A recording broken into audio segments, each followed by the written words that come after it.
Hello everyone, my name's Hemingway Jones. Welcome to the channel. This is a place where we talk about fountain pens, journals, journaling, inks, just about anything and everything that's going to keep you inspired.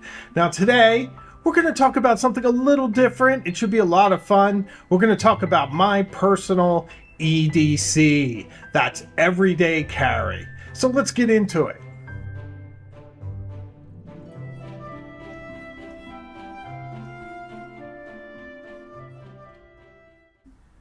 So I've received a lot of questions about the things I carry around or the things you see in the background in the videos. So I thought I'd go through my everyday carry. And what I mean by everyday carry is the stuff I surround myself with. They're not necessarily shoved in my pockets. Sometimes they're next to me at my desk when I'm at home working, or they're in my bag when I work at my actual office. So these are the things that I have to have handy to get through my day. And they're very varied and probably different than what you see from many other people. So this should be a pretty interesting EDC video. So it wouldn't be the Hemingway Jones pen show if I didn't start with my pen. This is a Conway Stewart Honey Noir Churchill pen. Has a lever fill. It's in this fantastic pen sleeve, and I've been carrying this with me every day. I am over the moon about this pen. It has so many interesting features, so much value for $600. I'm going to put this up against the Mont Blanc 149 and see how they compare in a video very soon. But in the meantime, it's just an extraordinary pen, and I am enjoying every moment I have with it. Well, we can't mention my pens without talking about my journals. My journals are made for me by Bottega Obscura, an Etsy craftsman from Italy who makes these incredible 15th century style journals that look like they came from an ancient monastery. They are just absolutely brilliant, just gorgeous with these incredible spines, really nice paper, nice decoration, end pages, just everything perfect. You guys know how important journaling is to me. I always have a journal handy to write down my anxieties, to plan my projects, to plan my YouTube videos, to write about my life, and just about everything else. So a journal's super important. This one's rather nice because it's small, but it does make writing in it a little bit more difficult. But still, it looks really cool once it's full. I wish I could show you. Now, something interesting to mention is that there's only about 2 pages left in here, so I'll be picking a new one off my shelf, but Bottega Obscura journals are my absolute favorites. I'll quickly mention my phone. I have a phone for work. I also have the one I'm filming on, and I always film all my videos on. That's an iPhone 13 Pro Max with a terabyte of storage because this footage takes up a lot of room. So excellent phone, and it does the job. All my B-roll, everything is filmed on my iPhone. I'm not the biggest guy for jewelry. I always wear my wedding ring. I'm proud to wear this as a symbol of my love for my wife. Occasionally you'll see a turquoise ring on this hand. I don't have it on right now, but I do have my Rolex GMT Master 2, which is one of my favorite watches, and part of my affection for this is that it has the GMT function. So the GMT hand is always on London time, so all our friends and family over there, I can think of what they're doing. Secondly, it was a gift from my wife, so I cherish this watch, and it's just perfect for me.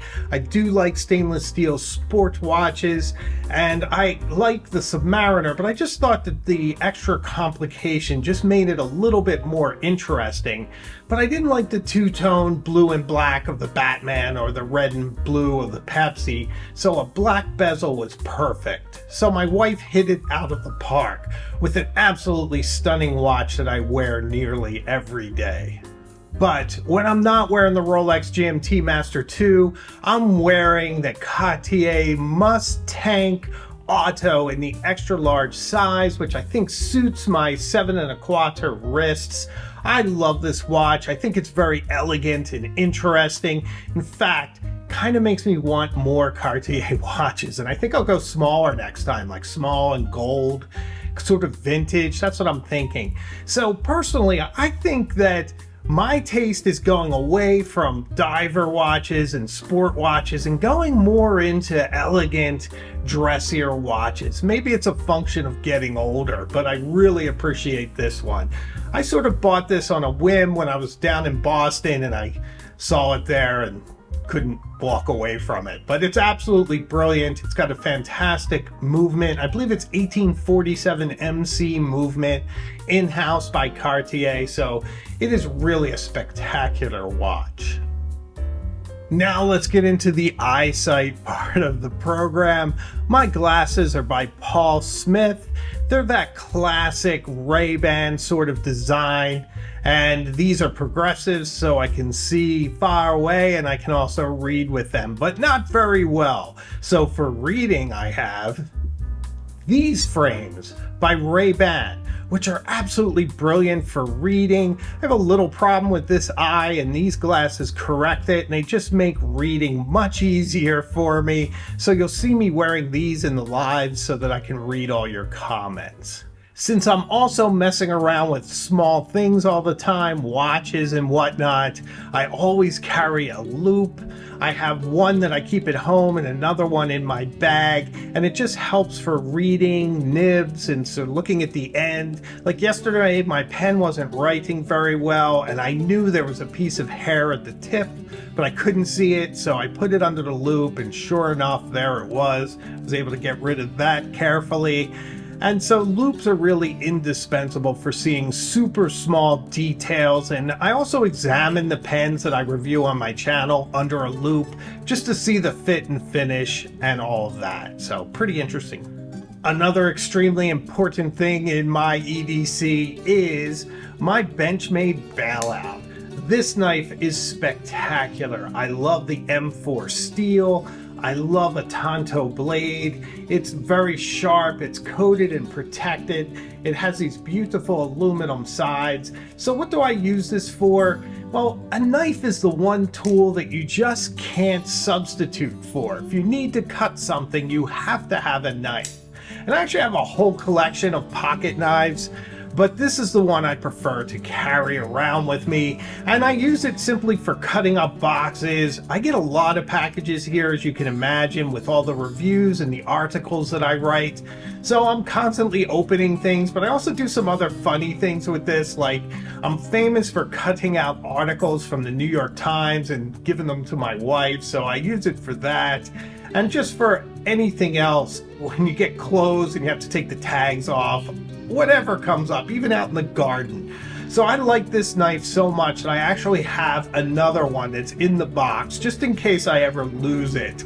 And as I said, I have a bunch of Spydercos, Lejules, Swiss Army, Bucks, all kinds of other pocket knives. At some point, I'll introduce them to the channel if you're interested.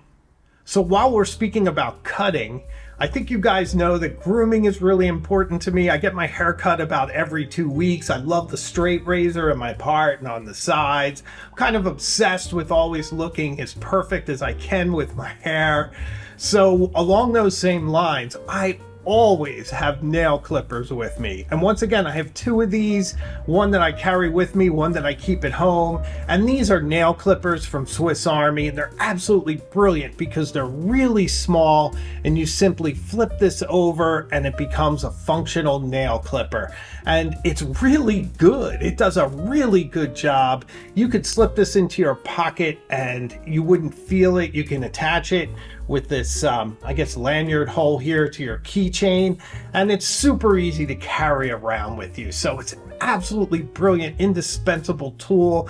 And the reason that I'm obsessed about it is I don't like any white showing on my fingernails. So I have to clip my nails like every 2 to 3 days, and there's times when I just kind of feel them being a little sharp, and it just drives me mad. So I have to go right to my nail clipper and take care of it. So I might be a little obsessive about it, but this certainly makes it easy. And if you're looking for nice nail clippers that have a bit of romance with the Swiss Army affiliation, but are also easy to carry around and stow with you, then I recommend these extremely. I mean, they're just fantastic. Here's another indispensable item, my AirPod Pros, in this really cool leather case from Andar Leather. These are absolutely brilliant. I use them all the time for editing video. Sometimes I use it as a remote mic and it works very well. It's just very handy. It even wore a mark in my selvage jeans. That's how often I carry these in the same spot. Along the same lines, I have my iPad Pro, which I use to write all my articles and everything else. I have this nice keyboard attachment for it. It's very, very handy. It actually feels nice ergonomically. So I really enjoy writing with this. It feels kind of warm when you touch the keys, and I'm rather fast on it. So it kind of helps me to write very quickly and efficiently. I also have the, what's this called? Apple Pencil, I think? I don't even remember. But I use this for editing when I make my thumbnails on Affinity Pro for my channel and whatnot. So this thing is absolutely indispensable. I love this case so much, but it started to rip, and I probably should have found some black duct tape. But this works. It's just not very pretty. But this thing has been through the war with me, and it will continue to do so. It's absolutely brilliant and an indispensable tool to how I produce my content and my articles for stridewise.com. Speaking of Andar Leather, my wallet's also by them. I really like this. It has a cutout for your chip. This also has an interesting pull where you can get to whatever card you get to quickly. It has space for my ID and then all my other cards. So super handy, super small. I really love this wallet. I used to carry this, but it was better for putting into my lapel pocket. It's a very elegant wallet. And I'll say something about this. I mean, you know, people can criticize Louis Vuitton all they want, but I was up on my roof working in a pouring rain because there was a leak actually in this porch. And I dropped this on the roof and it got rained on for about a whole day before I realized it. And it's none the worse for wear. This thing is probably just about 20 years old now. I bought it in Paris on the Champs-Elysees. They put my initials on it and it's absolutely indestructible and brilliant. So I rather like it, but I really don't use it anymore. Of course, there's keys. I drive a Jeep Grand Cherokee from 2014 with 140,000 miles on it that I absolutely love. It drives fantastic. I keep it well maintained, and I have no ambition to get a new car because we just bought one for my wife. She has a Jeep 4xe white with the color-coded top. Absolutely gorgeous. She likes the hybrid. I like it too. It's a lot of fun to drive, and it's absolutely brilliant. So we're a Jeep family. I also carry few keys. There's a key for the house, a key for my office, and this key, which I think goes to my briefcase, which I've never even imagined I'd lock. So I'm not really sure why it's there, but not too many keys for me. Another thing I always have with me, and I have several of these around the house, Ace Beam sponsors me on another channel. So I have a ton of these pocket flashlights that are very powerful. They all have different lumens ratings. They're really great. This one is particularly small. This one is larger but very elegant. So I have these stashed all around, and anytime I leave the house at night, I always carry one with me because it's rather dark out there. We live at the edge of the woods, and you never know what you're going to encounter. It might be the stray fish or cat or a coyote or whatnot. So it's always good to have a very nice, very powerful flashlight with you. So for bag, I carry this Linden leather messenger bag. Has a nice strap, the buckles on the front. It's very tough.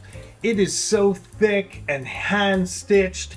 You can see the heavy duty stitching on it like it's a rugby ball or something. It's also getting an interesting patina as my hands touch it and the oils get in there, so it's getting very nice and broken in. This came from them to write a review over at stridewise.com. So I also have this more elegant briefcase from Brooks Brothers.